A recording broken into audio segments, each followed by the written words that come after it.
said it's badass. How old are you, Des? 34. Yeah. Yeah, this is badass. You know, that I can do. I'll talk about it. I mean, it's unbelievable. It's a great lifestyle. I have the best life ever. It's good. And I'm very lucky, you know. Hell yeah. Very lucky. Turn my headphones up. Louder. All right, what episode we got today, Aaron? 17. Okay, episode 17. We are live. We are live at the Man Cave. This is your daily dose. Tell your truth. We have a special guest in the building, a client, a friend, a entrepreneur, a hardworking individual that has built himself a great fortune, and just a nice stand-up guy. Sometimes when he came to me, so I'm actually gonna kick it off with a tequila shot. Blake's no tequila shot today. He's never seen me drink, so Never. doing the solo. No, this shot. is a first. So see the Dosinator on a tequila shot. Tequila shot. Blake Tartt. Cheers, my friend. Cheers, Dos. Do I got it in me? I'm sure you do. If I was as lean as you, I'd do a lot of tequila. Here we go. Blake Tartt, what's up, man? How you been? Fabulous. Fabulous. Just dynamic. So people are probably, after seeing my show recently, I got athletes, I got my family on the show, and just all these NFL type people, right? Everyone's probably like, who the fuck is this guy in my man cave? Motherfuckers, this is Blake Tartt. He is, how I met this gentleman was when I was at the Post Oak. And then I'll let him kick it off from there. When I was at the Post Oak... You mean you were making all the noise next to my office and we almost got in a fight? And I wasn't sure who was going to whip who. So we go to the Post Oak, and for those who were trained at the Post Oak, the gym was in the spa area. And I never knew who Blake was, never met him or who he was in that situation. And we were slamming things, we were working out and doing things, and I'd always have him come and look and tell us to calm down, be quiet. And I'm like, who is this guy? I don't know, I'm not trying to do it on purpose. And one day he had enough. We went down to the spa, and he's like, here's the deal. I know he's Patrick's friend, but Tillman's going to have to choose between him and me in my office. And that's how it kicked it off and how I met Blake Tartt. So Blake, how did it go after that? We became friends, right? We became tight as pantyhose. I mean, it's unbelievable. We've had a great relationship. I got to know Dose. How pissed off were you every time you heard me? I wouldn't say I was upset. I just, it was aggravating. I'm trying to run my business, and I got to think every day. Yeah, I got to use my brain, Dose. Did you ever think that would have turned into the friendship that we have now? That's a good question. I don't know. I don't have an answer for that. Okay. But you're a cool guy. So once I met you, yeah, I was about you to were ask. I know what it was. Once I met you, you were such a cool guy, and I was like, okay, this is my kind of guy. I said, well, why am I being a jerk? All right, boom, there you go. Made him mad, became good friends. So Blake, tell the viewers and followers a little bit about yourself, how you came about Houston. You're into real estate and a multiple of other things in your circle of network. I think you're around some very prominent people, and it'd be interesting to hear and for people to know your story and how you got there. Basically, what you do.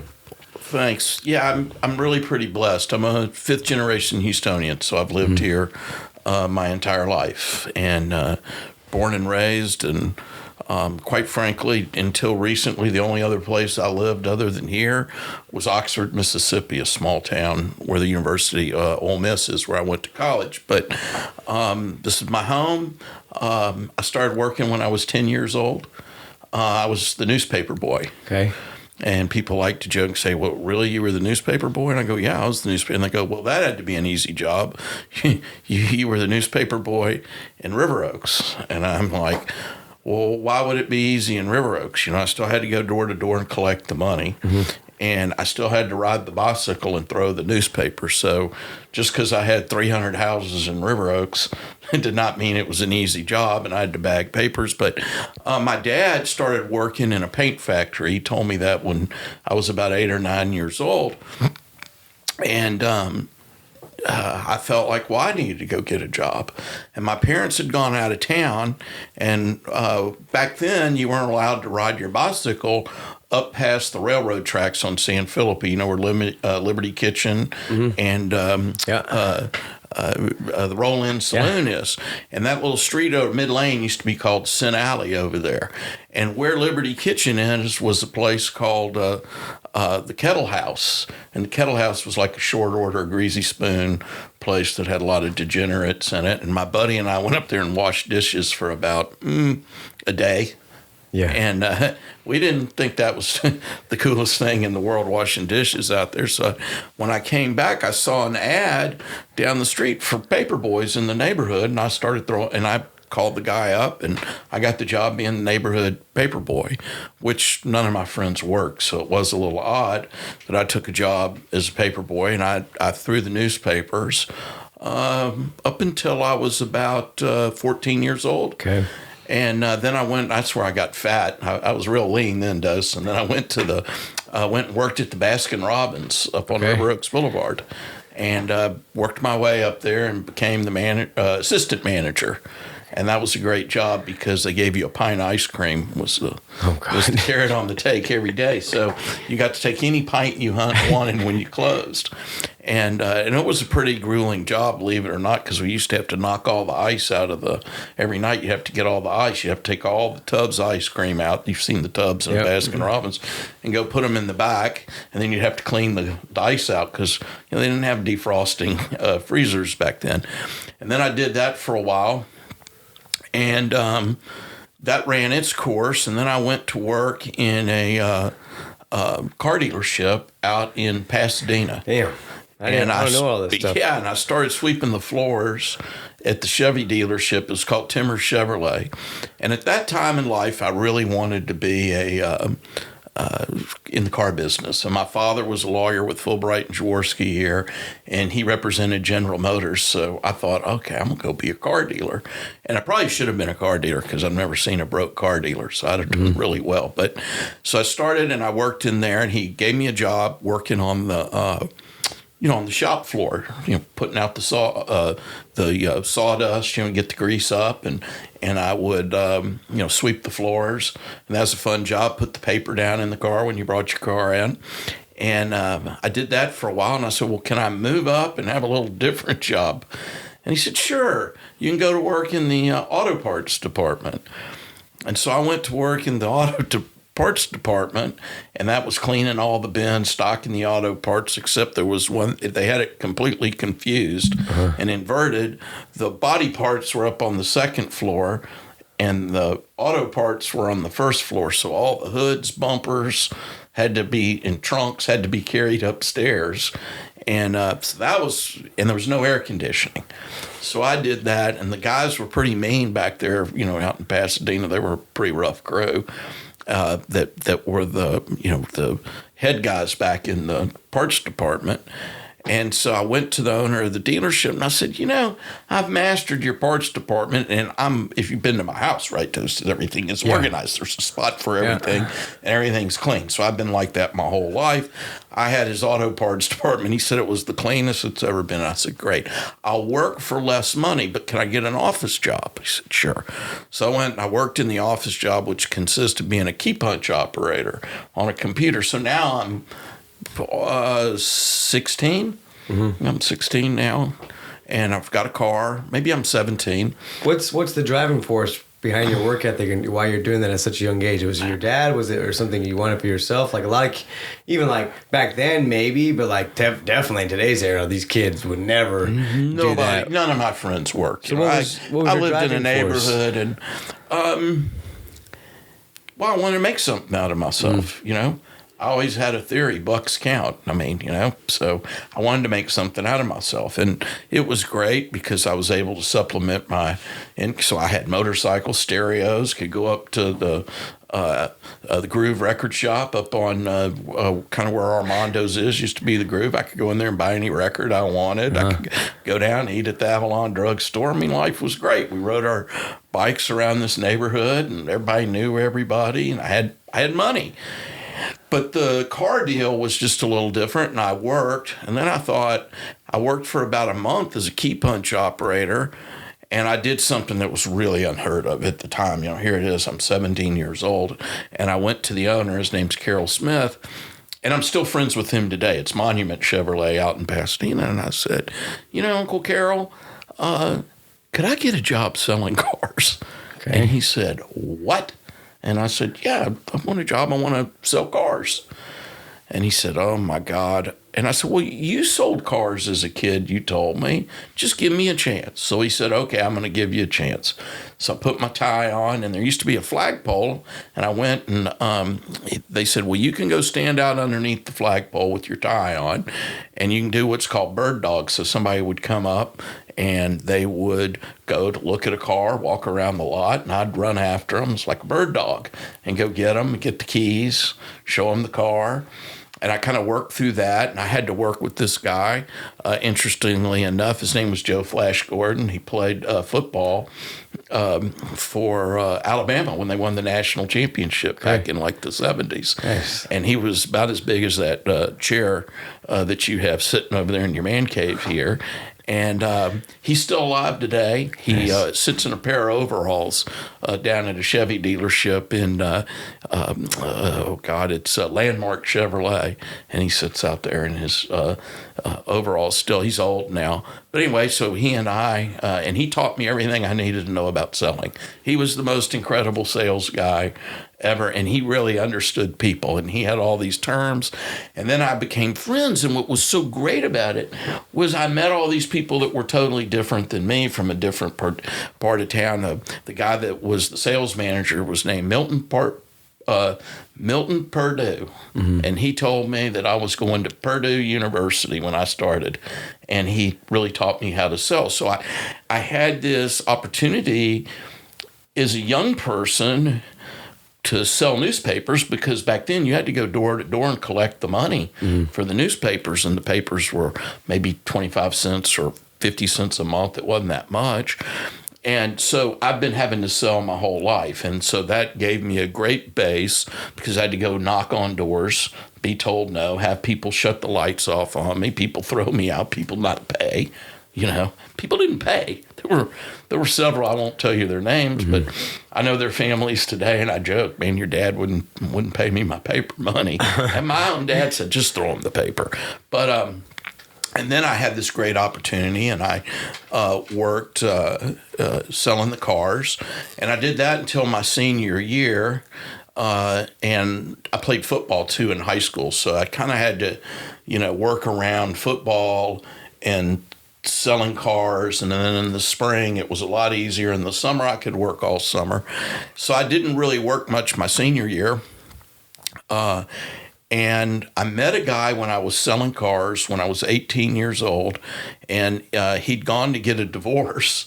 And my dad called me and said, this guy's down at our law firm, and his firm doesn't do divorces. He says he doesn't have a car. His name was Jim Maxwell. He built Carilion West out on Westheimer. Okay. And he was kind of a bigger-than-life person.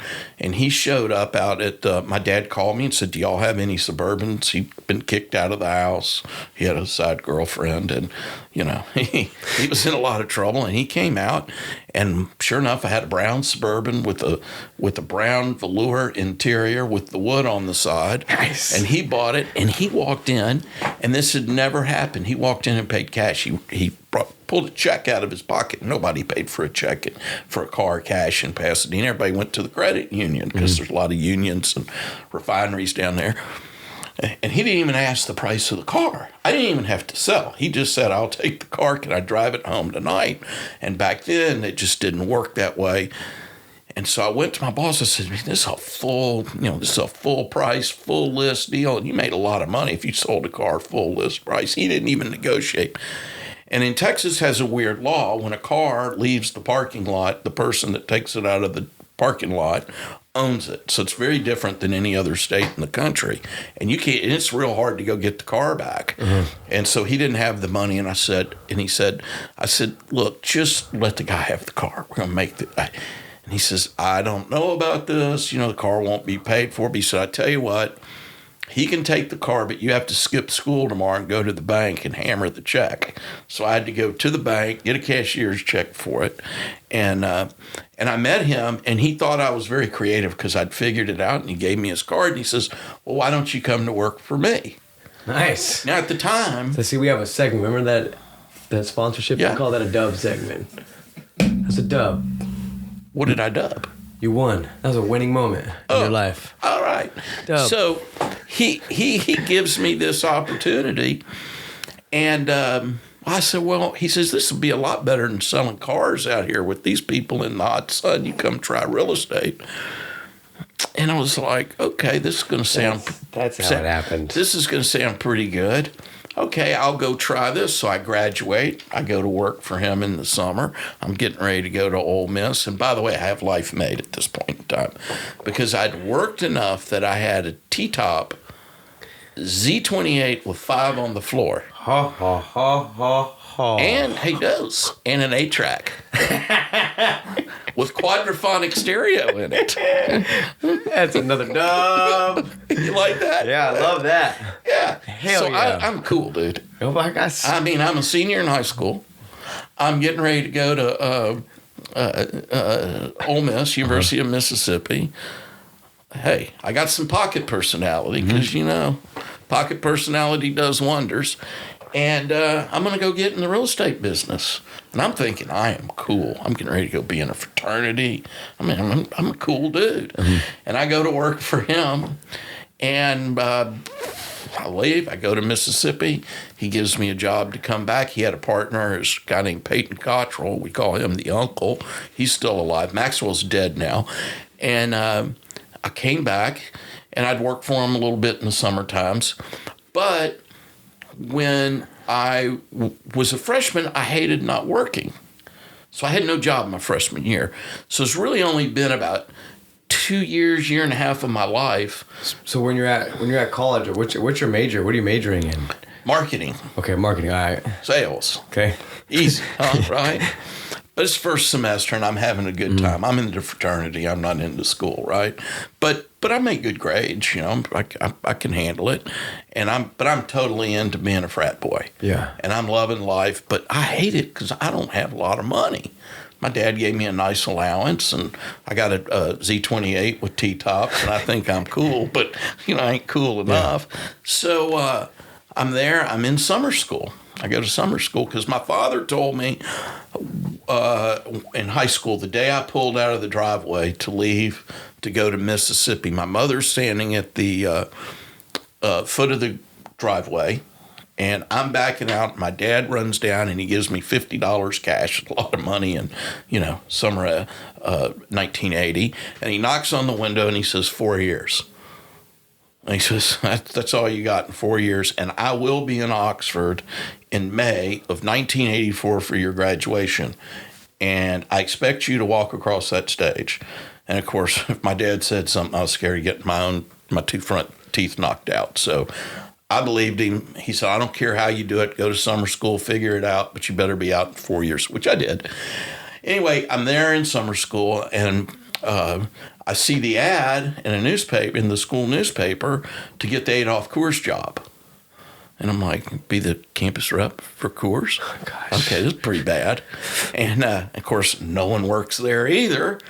And I go, and I get there just about lunchtime, and it was an interesting group of people that were trying to interview to be the Coors rep, because Coors had just gone west of the Mississippi. Remember the movie Smokey and the Bandit, where they were all clear? So it just, like that month. And so I went in, I met the guy, and he was a college volleyball player from the University of Boulder, near Golden, Colorado. And I interviewed with him, and I said, well, hey, I said, can I buy your lunch today? Because it's about lunchtime, and, you know, we're sitting in a couple folding chairs, and it's hot. And I said, you know, let me take you to lunch today. So I took him to lunch, and about the middle of the lunch, I had probably worn him out, right? Because I'm bad about wearing people out, because, you know, I wear you out, right? No, never. And he said, I tell you what, you have the job if you can take the plane ticket. Here's your plane ticket and fly to Golden, Colorado to come to training in 2 weeks. Said done. And I worked for Coors for the entire rest of my college career. Damn. Now, hold on. You want the beauty of it? It paid $450 a month. You got $60 on the first of every month in $1 bills. So that was 60 beers that you could buy for people. Counting beers. Isn't that pretty good? And you got a case of Coors and a case of Coors Light a week. Yes. You know? So I was living in the frat house, and I'm everybody's favorite person. Plus, you got paid 50 cents a keg on a sale. And you know what those parties are like at Ole Miss. So, yeah. Yeah, so and I sold parties, put events on. We won the marketing event. One of my buddies that I went to was in my fraternity. He came up with the Coors Light Silver Bullet. Damn. And the No Silver shit. Bullet was not the Silver Bullet train that you see today. The Silver Bullet was my buddy that I went to Ole Miss with. He was a big runner. We were big runners back then. We used to run 8 miles a day. And he would always say, hey, go get some of those Silver Bullets, Coors Lights, out of your room. Bring us some Silver Bullets. We'd go run, 8 miles, and he'd say, well, let's drink some Silver Bullets. And so we'd sit out in front of the frat house. It was hot. And it gets hot in Mississippi in the summer. I mean, hot. You think Houston's hot, you just go to Mississippi. Anyway, and so we had a marketing project. And so I came up, it was his idea. And he says, hey, you need to do the Silver Bullets. I said, great. Well, we used to go to these bars in Houston, and fajitas had just gotten popular and stuff. And the original Silver Bullet was a bullet vest that you would wear, the sling that was copied after a bunch of the bars in town because the ladies would put the shot glasses in the holster, the holster. Yeah. And pour the shots. It was a place called Cowboy. It was in the movie Urban Cowboy. Hell yes. Everybody would do the shots. So we kind of adapted those gun holsters, and we put Coors Light bullets cans in there full of deal and called them Silver Bullets. We won the marketing contest. That's legendary. You realize that, right? Yeah. You know the best. The best part about it was, it paid $1,100, which I thought, oh my God, we are rich. And I took it back to my buddy, who really thought it up. So I can't take credit. Guy named Terrell Knight. Really, it was his deal. I just put it all together and made it happen. And we laugh about it to this day. And of course, you had to sign all the rights away at the marketing. And we did all these things. We had we did a mattress marathon, Hey Hey with the Monkeys. Remember you ever seen the introduction to Hey Hey with the Monkeys, the TV show? That one's out of my league on that one, you got to Blake. go watch the Monkeys. Maybe if I saw it, if I reckon. I'm usually pretty on the same Look page up with the you. Monkeys. Okay. It was a great TV show. They had great music. Anyway, it was Hey Hey with the Monkeys. And we did that. We had turtle races. So you're just hustling out there to college, making money, living putting life. these parties. I'm living life. Every day is a party. And it's 1984. And I'm about to graduate from college. 4 years. 4 years, on time. And my parents take me to New York City for my first time I'd ever been to New York City was at Thanksgiving in 1983. And my dad's like, well, what are you going to do? You got to have a job because you're not living at home. And actually, it was Thanksgiving, and I had a job offer from the Coors Company to go to work in their marketing department because I'd done a pretty good job, but that was because I'm at Ole Miss, right? It wasn't hard to sell beer. Yeah. That was an easy job. And so they gave me this job, and it was to go to Golden, Colorado, and I wanted to do my own thing. And my dad's president of the American Texas Bar Association here in Texas, and he's a very, kind of successful lawyer's lawyer. And I go to New York, and the Ted Bates advertising agency, which did Coors advertising, they also had another product called See and Ski. So my last 2 spring breaks, I used to get to go to Fort Lauderdale on a paid trip and hand out See and Ski on the beach all day, and at night put on Coors parties. Oh my God! The places You're getting paid to do all this. Yeah, it was fabulous. Okay. Fabulous. I got paid extra. I got the $450 plus a free trip plus another $200 for working the week of spring break. It was fabulous, you know, and then I could buy clothes and go out to eat in Memphis and take dates out, and it was awesome. I was everybody's best friend. And so I went to go look for a job with the Ted Bates advertising agency in New York, and the lady walks me in and says, oh, by the way, because, you know, New York's an expensive place to live, and they may be paid $800 a month when you got out of school. Back then. Yeah, back then, you didn't make much. There were no jobs in 84. I mean, the best job in 1984 in Houston, Texas, paid maybe $18,000 working for Arthur Andersen, if you could get a job. And because that was the end of Jimmy Carter and the beginning of Reagan. And anyway, she took me to the apartment that I was going to live in New York that they paid for, and you're going to live with 7 other people. I was going to be the 8th, and I said, no, thank you. I'm not about to live with 8 people.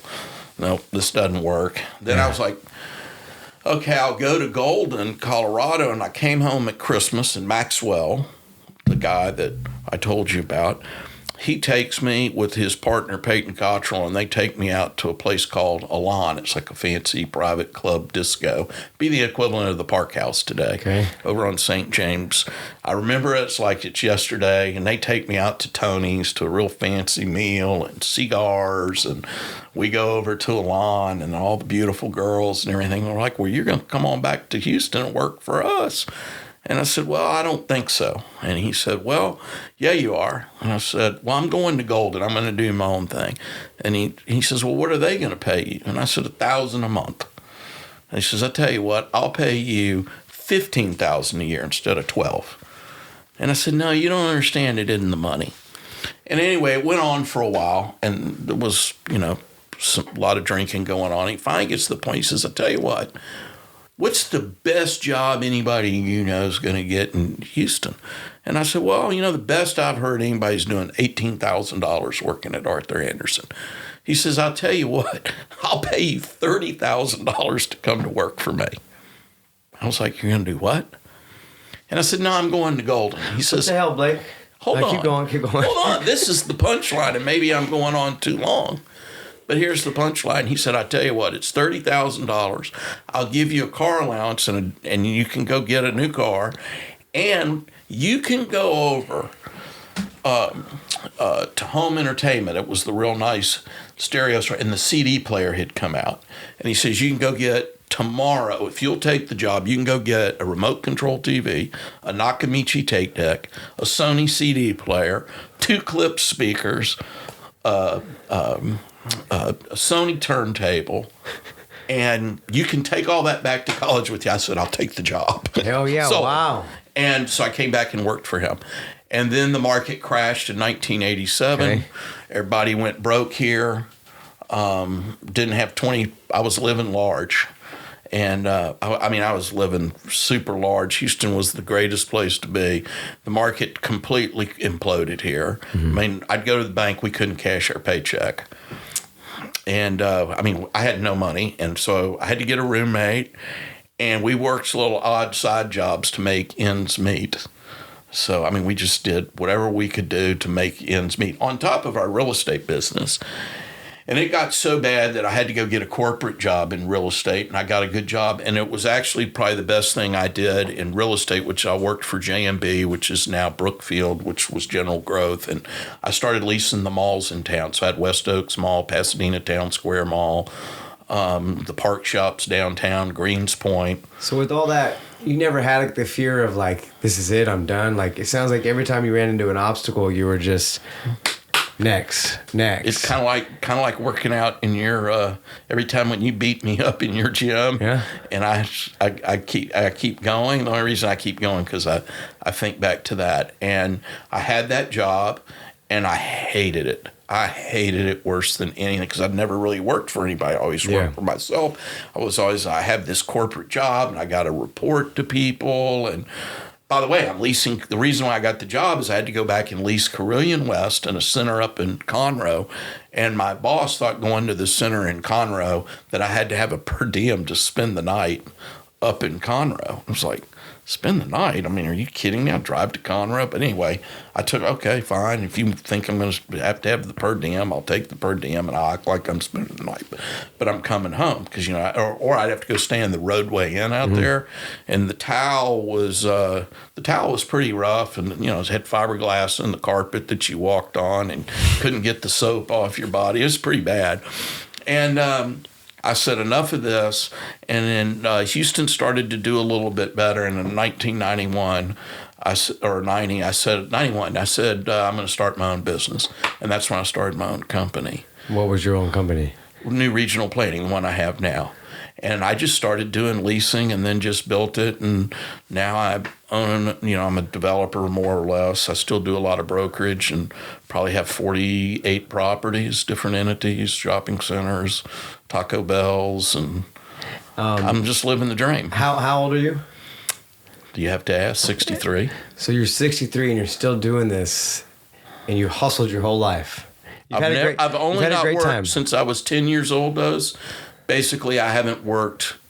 There's only 2 years, let's say, year and a half to 2 years of my life I haven't worked, ever. So some people will say, well, that defeats the purpose of living, right? Like, well, all you do is work. But I do feel like with your work, you've managed to live a fun life. What is considered like let's get back to this. I know you were hustling and making jobs and making money. What was it like to get up to the millions finally for you? Like, was it like? I wouldn't say I'm up to the millions. I just have a good lifestyle. Like, what does it feel like to get up there? Was it ever like a climb? Like, I'm going to reach a certain point, and like when you got there, did you feel like you wanted to go more? Were you complacent? Obviously, you weren't complacent because you're still winning now. You're still working hard. What's the end goal? Wait a second. You have to understand something. I love what I do. Okay. So I don't go to work. And I would tell anybody, if I'm very blessed because, first of all, I didn't get pushed into doing something I didn't want to do by my parents or my friends or a girlfriend. I just did it. I did what I wanted to do, right? Mm-hmm. And so I was just lucky enough to get into a business, real estate, that I'm passionate about. And I do real estate all the time. I mean, I get to go look at retail stores. I mean, I go in probably 300 retail stores a year. Mm-hmm. And I know the retailers and I know what's going on. And I get to see what's going on with food and beverage. And I get to go to hotels and visit because all this relates to what I do. So I've really never worked a day in my life. You may think it's work. Now, have I had to give up a lot of things along the way? Yeah, a lot of things in my personal life I've had to give away. No two ways about it. Some of that I regret, but it just was, I had a means to an end. Yeah. I guess the hardest part is I look back right now, we're sitting here talking, that I go, wow, it sure went fast. It seems like just yesterday I started my own company. I mean, it seems just like yesterday I'm sitting here talking to you, and I was at that Roadway Inn up there in Conroe. It's still there. It's not called the Roadway Inn now, but I mean, I when I go up there, I see that on the right-hand side of the room. I'm like, God, that's one of the most miserable places I ever stayed. But it just, it's all gone. It's gone by so fast. But I wouldn't trade it for anything, and I wouldn't trade where I am today. And I love where I am today. And today I am taking, thanks to you, maybe I'm a little more balanced. Okay, I'm enjoying life a little bit more. I live a lot in Fredericksburg at a place called Boot Ranch. I spend a lot of time, some time in Austin. And so I'm not as serious, and I am trying to take the young people that work for me and bring them up and give them more responsibility, because the crash that happened in 1987 here, mm-hmm. I had to go take on a lot of responsibility. I had no choice. I mean, these guys were going broke. They're just like, Blake, please go build this shopping center. I mean, I was every stage that's happened, I've been very fortunate. And anything that was a negative, always came out to be a positive. What would be your advice to like the younger generation coming up being in real estate? Obviously times are different from when you grew up and that transition, but now like with all this technology and the way the world is now, or do you feel like real estate it will always be there, or is it something that's kind of in jeopardy, or how do you view things differently now? That's a very, very good question. For starters, you have to be pretty nimble. I mean, look at Madonna and Donald Trump. They're completely always reinventing themselves. Mm-hmm. They're two of the greatest marketing people of my lifetime. And you have to always be reinventing yourself. So everything's going to change, right? You didn't have, 15 years ago, 10 years ago, you wouldn't have had a vet or a doggy daycare in a shopping center, but everybody has more pets. There's more pets in a house today than there are people. So, that's just a little unknown fact. And so, the business has changed and it's in a service business, but that's getting off of what your question is. You have to always be altering yourself. Mm-hmm. And if you're not willing to alter yourself and make some changes and keep up, I'm a big believer in reading. I read 2 to 3 newspapers a day when I start out in the morning, but I can't get the kids that work for me to read a newspaper. I was just about to ask, yeah. I'm like, how do you guys function if you don't know what's going on? How do you know what the trends are? Another thing that I would say is you have to love what you do. If you don't love what you do, I don't think you can ever be successful. I agree. Or you wouldn't do it the way I'm doing it. I'm sure a lot of people are a lawyer, a doctor, and they may not just be totally passionate about it. It's just a method. But it's what I do. And I think the hardest thing I have today is motivating your generation. How old are you, Dos? 34. Okay, yeah. Especially your generation and a little younger to spend the time, make the effort. They want to go let the dog out of the house at 4:00 and they, the weekend, gee whiz, well, it's my time. Yep. They don't want to, they're not detail oriented. That's another thing. My parents were very detail oriented. And so I was kind of taught that as a kid, dot your I's and cross your T's. And yeah, he mentioned earlier, like his home, his story, how organized he was. When I first time went to his home, I go in, this sunglass is like this, and then this shoe is like this, and the kitchen, like, it's flawless. And it's funny you say that because I think that's something that you and I even gravitated towards when Taj and I were building our business. Like, I think you recognize the attention to detail that we put into it. A lot of detail. And I think that's like where the great minds think alike. So people may joke around like me and Blake's relationship, but like the reason why I respect this guy is because of things like that. When I can walk in your home and my older brother's like that, Mo, and it's just immaculate and your cards are immaculate, that says a lot about a man and a person and how they carry themselves. Yeah, and I just, there's a lot of, so teaching young people to be detail-oriented because I'm in a numbers business, right? It's collecting the rent. It's leases. You have to know what's in your lease, what's your rent. Yeah. Because, 1 and 1 doesn't always equal 2. And so it's very hard in your generation because y'all expect everything so quick. It's the phone. Golly, if somebody doesn't get a text back in a minute, oh my God, they're offended. It's, I walked in your house. I don't even have a phone with me. Okay. It's like, really? Got to have your phone? I mean, are you kidding me? I mean, these kids that work for me, they got it like it's their pacifier. I agree. I'm a victim of it too. But I also think there's a lot of hope for your generation. Okay. I think the technology is a great thing. They can probably do a lot of things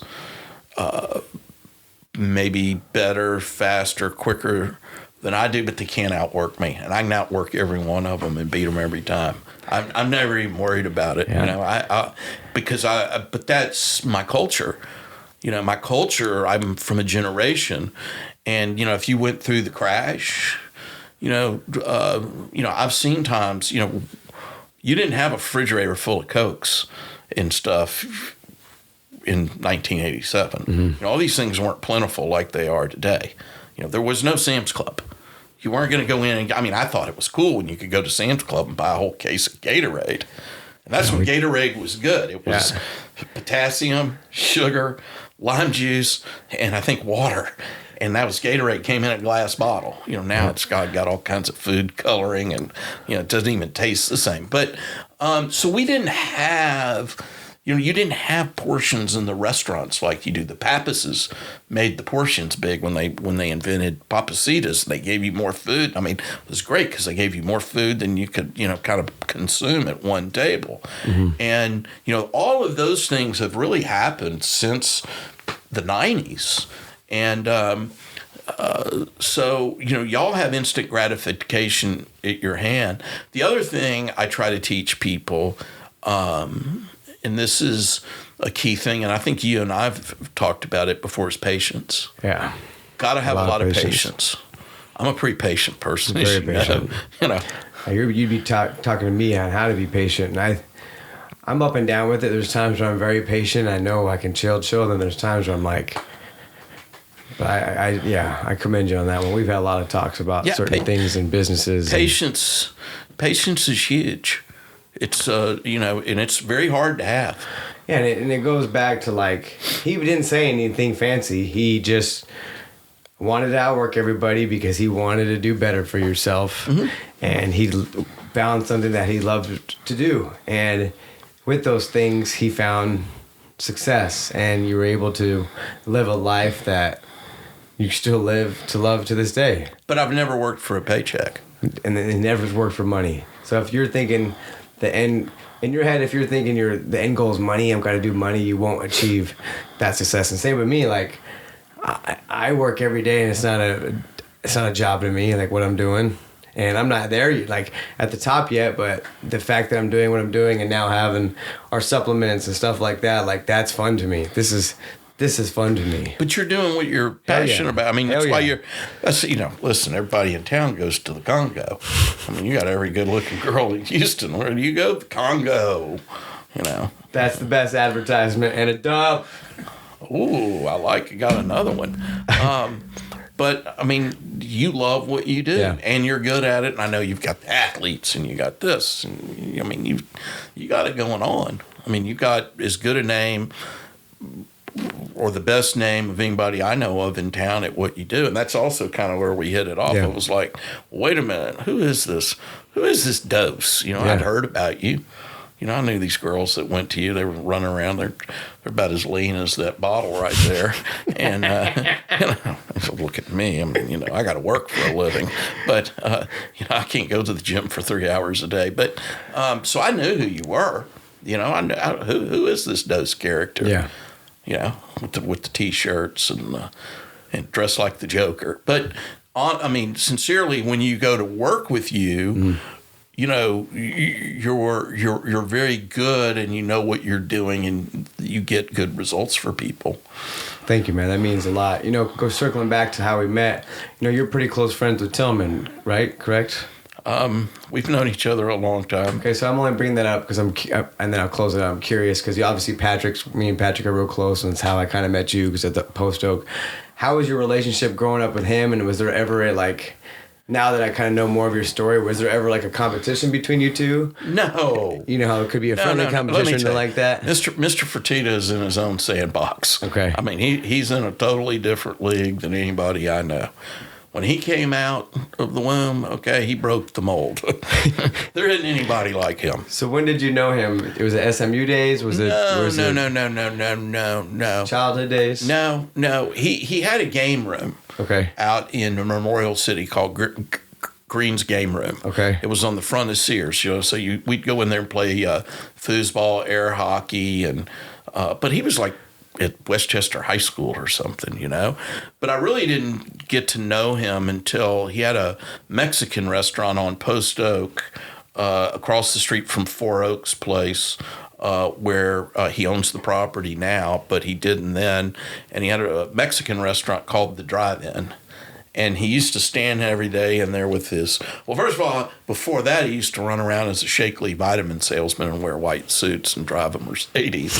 But he had this restaurant, it was called The Drive-In, and he'd be in there with his arms crossed every day, you know, with this mad look on his face and his mustache, and always staring down at the floor. And you'd go, hey, how are you, Mr. Fertitta? And he didn't really want to talk much, but he did call me in, I don't know, 93, 94, 95, somewhere in there. And he had bought Joe's Crab Shack, and there was one or two Joe's Crab Shacks at that point. And I had a piece of property over by the Astrodome, right there next to Papacita's over there. It's a car dealership right now. And he called me up. I got a call one day, and it's Rhonda, who's still with him, called up. She said, can you hold for Mr. Fertitta, please? And I'm like, well, can the guy just call me up himself? And so, okay, yeah, I'll hold for Mr. Fertitta. And so he gets on the phone, you know, he hits the button. Blake, Tillman here. You know, hey, can you come over to my office right now? You've got some property over there and I want to talk to you about on the West Loop. And I was like, okay, I'll be there. Yes, sir. And I went right over to his office. I walked in. I had to wait about, I don't know, an hour. And he had this really cool office over at the Interfin building there, the Four Oaks, the short one. He had this cool office. It was really cool because he had TVs everywhere there. It was like, wow, man, he's got every TV channel going in the back. Just remember, ESPN, all that didn't start until probably 1980, you know, and MTV and kind of changed there. Anyway, I went over there and he had a contract sitting on his desk. He said, how much is that property? And I said, well, it's $10 a foot. You know, and he goes, okay, well, we'll pay $10. There's the contract, and just don't mess it up. And I was like, he's going to pay $10. I'm going to make that happen. It was a full price offer. I'm going to make it happen. And I sold him that piece of property, and then that kind of really led to everything from there. And he's always been very nice to me.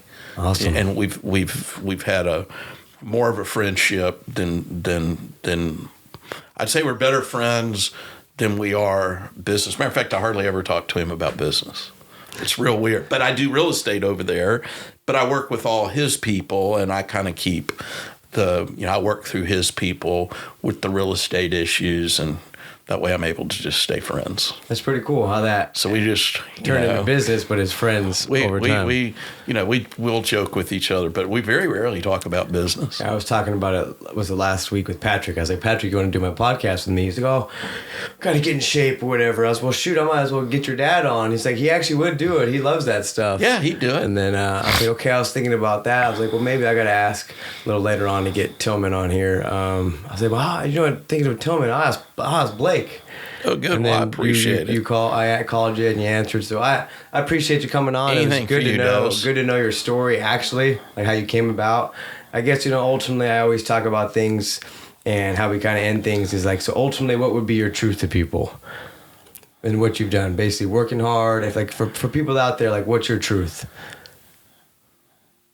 What do you mean, what's my truth? Like what's your truth? If you had to go out there and tell all these people and what you want to tell, what Blake Tartt represents, what is it? To sum it up. Oh, well, I hope everybody just thinks I'm an easygoing guy, and I have a lot of integrity. I try to treat people right. I try to treat everybody with respect. I can tell you that. That's a big key to my whole is that treat everybody with respect, because I had to start at the very bottom.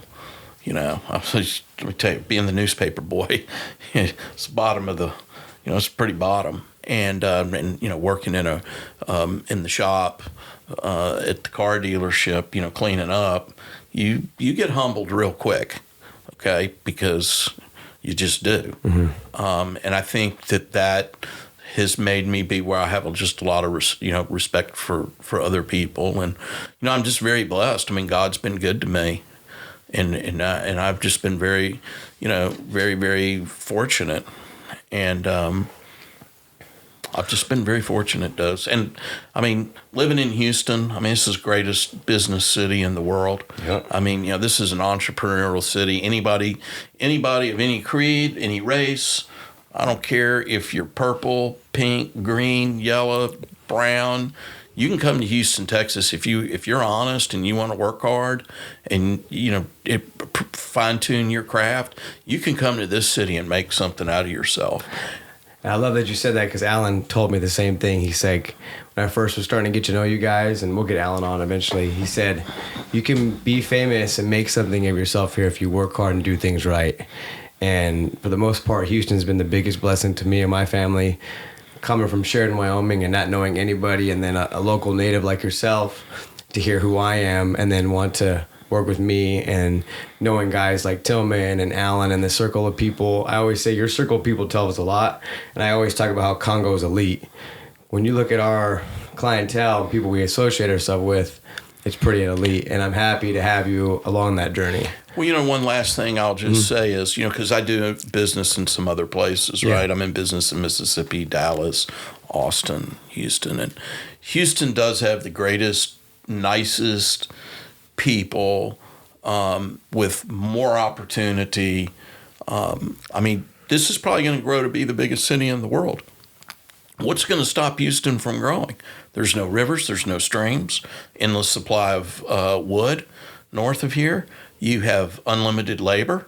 I guess water. The city's maybe having a hard time. There's water issues, and there'll be power issues. But this is a city almost 10 million people when you take in the surrounding area. And you know what? Most people are here for one reason. They all come here to work. Yeah. If you notice, we've never had riots and all these things that a lot of other. These are working people here.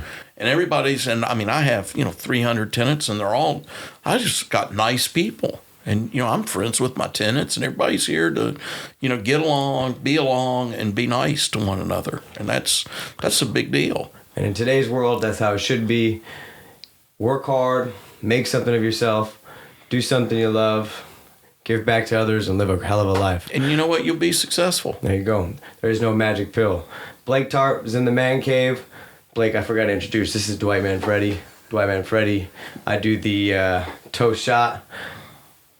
Another shot by myself. Day number 2 is a specialty. You can see me take a shot. So what, do I need to take a shot? Do you want to take a shot? Do you want me to take a shot before you dose? It's up to you. Do you want me to do a shot before you dose? Can you drive home with one shot is the question. I don't drink and drive, so no. Okay, no shot. So no drinking and driving. This is Blake for me. Tartt. Tell your truth. I'm signing out. Closing it out. Dose drinks by himself. Thank you, Dose. Thank you. It's Congo versus the world.